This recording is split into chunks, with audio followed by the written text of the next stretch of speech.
Persiapan jelang upacara HUT ke-78 Republik Indonesia di Lapangan Merdeka Ambon masuk tahap akhir.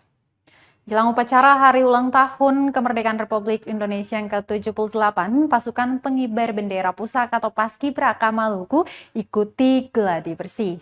Pelaksanaan upacara peringatan HUT ke-78 Republik Indonesia ini akan digelar di Lapangan Merdeka Ambon pada Kamis 17 Agustus 2023 besok. Menurut penjabat Wali Kota Ambon, Pendewinwati Mena, kegiatan gladi bersih ini digelar agar petugas upacara memahami posisi dan apa yang menjadi tugasnya. Pendewin menuturkan bahwa sejauh ini persiapan yang dilakukan seluruh personel sudah cukup baik.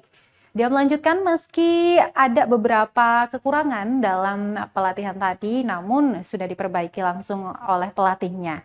Dia menambahkan, sore nanti juga dilakukan gladi bersih apel kehormatan dan renungan suci di Taman Makam Pahlawan Kapaha Ambon. Pejabat Wali Kota Ambon ini juga menambahkan bahwa upacara 17 Agustus 2023 dimulai pada pukul 8.00 waktu Indonesia Timur, di mana selaku inspektur upacara pengibaran bendera adalah Gubernur Maluku Murad Ismail dan penurunan bendera oleh Wakil Gubernur Barnabas Orno. 90% dalam pengertian untuk pesertanya, upacaranya saya rasa tidak masalah. Semua sudah gladi kader, gladi bersih, hari ini gladi kotor, hari ini gladi bersih. Untuk tempatnya tinggal sebentar kita steril untuk kursi dan sebagainya. Saya rasa malam ini selesai persiapan semua. Untuk pengibaran bendera nanti itu dari pihak polisi atau dari penaikan bendera, penanggung jawabnya dari Kodam 16 Patimura. Iya.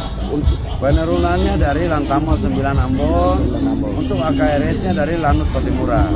Ya. Siap. Makasih. Hadirin yang kami hormati, selanjutnya persiapan Gubernur Maluku kepada perwakilan penerima remisi.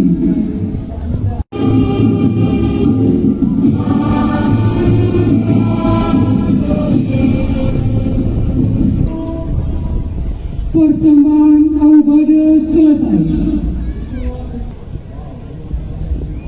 Hadirin yang kami hormati, selanjutnya.